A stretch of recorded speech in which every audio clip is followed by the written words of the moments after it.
मैं लोगों की वजह से करता हूँ, जिन्होंने क्रिकेट खेली है, जिन्होंने नहीं खेली उनको तो मैं पूछता भी नहीं ना, उनको तो समझ ही नहीं है किसी चीज़ की। ठीक है, लेकिन मैं जब इनको सोशल मीडिया में अपने लोगों को यूट्यूब पे बैठे हुए बात करता हूँ, विराट कोहली की जब तारीफ करते हैं ना, ऐसा लगता है बिछ जाएंगे उसके आगे, सर हिलते हैं, हाथ हिलते हैं, तारीफों के वो पुल बांधे जाते हैं। ठीक है, मुझे पता ना व्यूज आएंगे, डॉलर्स आते हैं, सब कुछ आते हैं, ठीक है, लेकिन लेकिन लेकिन उसकी वजह सुने, लेकिन वजह ये है कि जब बाबर रन्स करे या रिजवान रन्स करे या कोई भी रन्स करे, हम पता अपने प्लेयरों की तारीफ किस तरह कर रहे होते हैं, इस तरह बैठे होते हैं आराम से, बहुत अच्छी बैटिंग की उन्होंने, बहुत अच्छा खेले, काफ़ी दिन बाद उन्होंने रन्स किए, पाकिस्तान के लिए अच्छा था, अच्छा आगे चल के पाकिस्तान को बहुत फ़ायदा होगा। ठीक है, इस तरह करके डॉलर नहीं कमाए जाएंगे ना, वो ये तारीफें ये वो पूरी इंडियन टीम को ऊपर से लेकर नीचे तक तारीफों के पुल बांधना। मैं कहता हूं कि भाई आपके पास इतने अरसे बाद एक प्लेयर आया, दो प्लेयर आए, आप उस तरीके से क्यों नहीं वो करते? आप देखिए, ये तो आप भी करते हैं ना यार, क्या आप भी एक प्लेयर के अलावा किसी की तारीफ ही नहीं करते? मैं अभी जिस प्लेयर की बात कर रहा हूं, फिर आपको नहीं समझ नहीं, आप शबाब को बीच में लेके आ गए। एक ही प्लेयर है नहीं, अगर मैं इस वक्त सुन लेना, आपने जो 4 वीडियोस आखिरी बनाई हैं वो बाबर के ऊपर, मैं इस वक्त बाबर की बात सवाल किया, मैं बाबर और रिजवान की बात कर रहा हूं। ठीक है, अगर मैं आपको ये बोलूं कि जी आप शादाब बीच में लेके आ गए तो उसका कोई सर पैर नहीं था। शादाब की परफॉर्मेंस है, नहीं परफॉर्मेंस की बात नहीं कर रहा, इस डिस्कशन में उसका कोई आना जाना नहीं था। नहीं, उसका कोई आना जाना नहीं था ना। आप नहीं डिस्कस कैसे नहीं करेंगे? कोई नहीं करता। जब शादाब का सवाल होता है आपसे डिस्कस होती है। मैं कह रहा हूं वीडियो नहीं, तो आपको जवाब दिया जाता है, आपको जवाब दिया जाता है। वीडियोस बनाने वाले बनाते हैं भाई, जिसकी परफॉर्मेंस है वो बनाते हैं, सब कुछ करते हैं। ठीक है, तो कहने का मकसद ये है कि आपके पास जो अपने प्लेयर हैं उनकी भी सपोर्ट करें। मैं 100% बता रहा हूं, यही विराट कोहली पाकिस्तान में होता, यही हाल हो रहा होता जो बाबर आजम का है, यही हाल हो रहा होता रिजवान का है। ठीक है, तो मतलब मुझे अफसोस होता है। अभी श्रीलंका के खिलाफ, अभी कुछ महीने पहले श्रीलंका के खिलाफ 100 किया, ठीक है, इतने सुकून से बोला, ओ शुक्र है यार इसकी फॉर्म वापस आई, ठीक है, शुक्र है जी अच्छा खेला। मतलब उस तरह क्यों नहीं तारीफ? कौन है वो?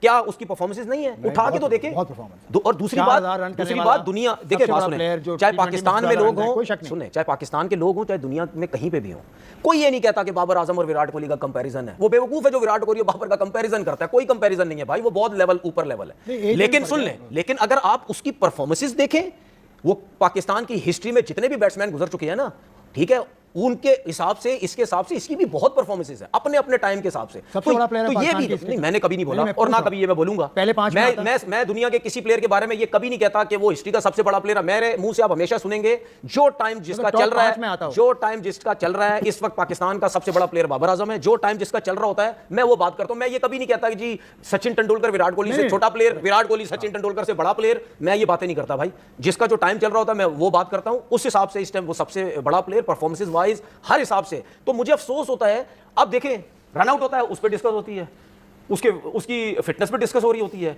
वो रन करता है क्यों कर दिया, नहीं करता ये क्यों कर दिया, स्ट्राइक रेट पे बात। तो अब आप खुद ही तो ये दूसरों जिनके लिए यूट्यूब पे बैठ के उनकी तारीफें करते हैं ना, उनकी भी बात करो, ठीक है। और किसी ने ये बात नहीं की होगी कि यार विराट कोहली ने कल मैच हरवा दिया, विराट कोहली अपने लिए खेला, किसी ने बात नहीं की, क्योंकि उसकी वजह जिस दिन आपको पता है सिडनी सिक्सर 5वें नंबर पे आता।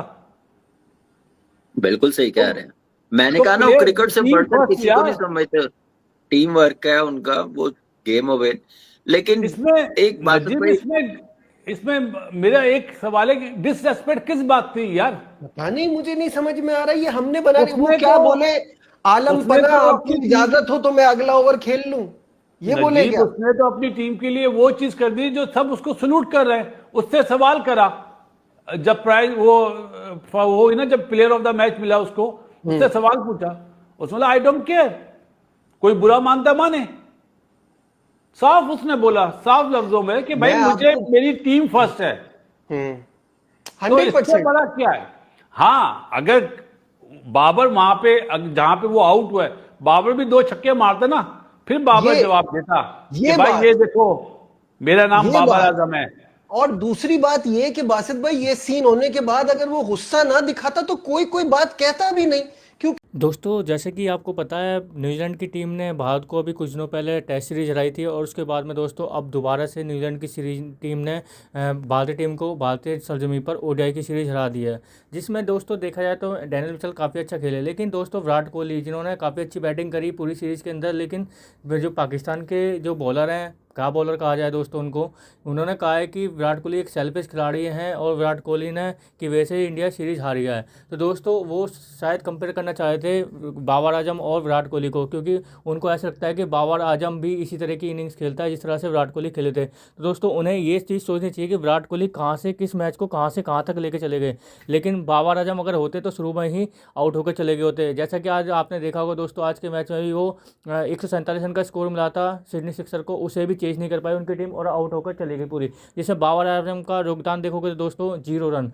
जो दोस्तों सिडनी सिक्सर भी ये सोच रहा होगा कि बाबर आजम को हमने क्यों खरीद लिया, किस मनोज घड़ी में इनको सेलेक्ट कर लिया, और उसके बाद में जो टीम की ये फजियत हुई पड़ी है। अब सिडनी सिक्सर के हाथों जो ये हाल हुआ पड़ा है दोस्तों कि उनके गले की हड्डी बन गई, ना तो उनसे निकली जा रही ना थूकी जा रही, क्योंकि अगर ऐसे वापस भेजते हैं तो पाकिस्तान की पूरी तरह से बेइज्जती हो जाएगी। अगर नहीं भेजते तो टीम की ऐसी की तैसी करके रखी हुई है बाबर आजम ने। वहीं दूसरी ओर देखा है तो दोस्तों जिस तरह से तनवीर अहमद कन्वर जो पूरी तरह से एक फर्स्ट टेस्ट से नजर आते दोस्तों, क्योंकि उन्हें लगता है कि बाबर आजम लगातार आउट ऑफ फॉर्म चल रहे हैं तो कोहली के ऊपर कुछ बात कर लो। लेकिन दोस्तों कोहली के अगर आप 7-8 इनिंग्स उठा के देखेंगे लास्ट की तो आपके पास कुछ भी जवाब नहीं है। तो दोस्तों आगे देखते हैं वीडियो में क्या होता है। वो हुई ना जब प्लेयर ऑफ द मैच मिला उसको, उससे सवाल पूछा, उसने बोला आई डोंट केयर, कोई बुरा मानता माने। साफ उसने बोला साफ लफ्जों में कि भाई मुझे मेरी टीम फर्स्ट है। 100% बड़ा क्या है।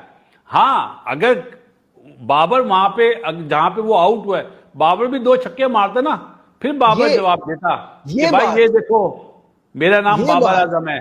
और दूसरी बात ये कि बासित भाई ये सीन होने के बाद अगर वो गुस्सा ना दिखाता तो कोई बात कहता भी नहीं, क्योंकि आपको पता है ना कि ये मेरी स्ट्रेंथ मेरी वीकनेस क्या है। अगर मैं ऐसा खेलने वाला रन बॉल वाला प्लेयर हूं, मैं तो चाहूंगा ये ले पावर फर्स्ट, ये मैच जिता दे, क्योंकि मैं तो खेलता ही ऐसे हूं। देखो उनकी जीत में वो पार्टनरशिप बहुत बड़ी हुई है। पार्टनरशिप तो मैच लेना नहीं चाह रहा, वो पार्टनरशिप जो 100 रन की हुई है वो बहुत जबरदस्त हुई है, लेकिन खेलने का स्टाइल बिल्कुल डिफरेंट था। मैच विनिंग पार्टनरशिप, इसमें कोई डाउट नहीं है, जबरदस्त। मेरे ख्याल से बाबर जो आउट हुआ है ना, अगर वहां पे बाबर 2 छक्के मार देता ना, फिर लोगों ने स्मिथ को भी बुरा भला कहना था, नो डाउट, इसमें कोई शक नहीं है।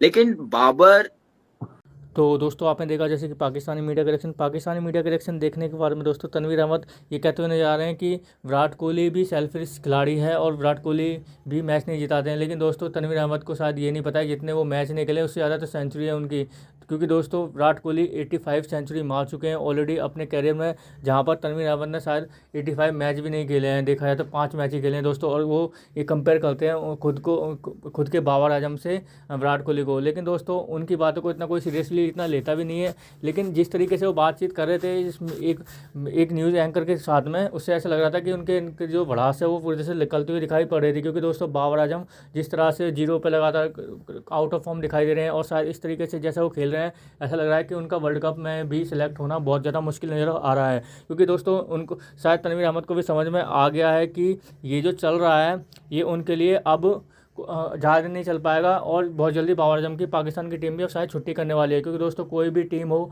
सबसे पहले उसके लिए, कोई भी देश हो उसके लिए पहले अपनी टीम आती है। लेकिन दोस्तों तनवीर अहमद को हमेशा टीम से पहले बाबर आजम दिखाई पड़ रहे हैं। वहीं दूसरी ओर देखा है तो दोस्तों जिस तरह से बाबर आजम की लगातार फॉर्म चल रही है पिछले कुछ समय से, देखा है तो 5-6 साल से पूरे आउट ऑफ फॉर्म ही चल रहे हैं, और जिसका उनके पास ना तो उन्होंने कोई अपनी स्ट्रैटेजी बदली है खेलने की, ना ही स्ट्राइक रेट पर काम किया है। तो दोस्तों तनवीर अहमद ये चाहते हैं कि बाबर आजम को बिना कुछ करे बिना कुछ सीखे सब कुछ मिल जाए। तो दोस्तों ऐसा तो कहीं भी नहीं होता है, वो तो एक क्रिकेटर है, एक मजदूर को भी कुछ नहीं मिलता है। तो दोस्तों कैसे लगी आज की हमारी वीडियो हमें कमेंट करके जरूर बताएं।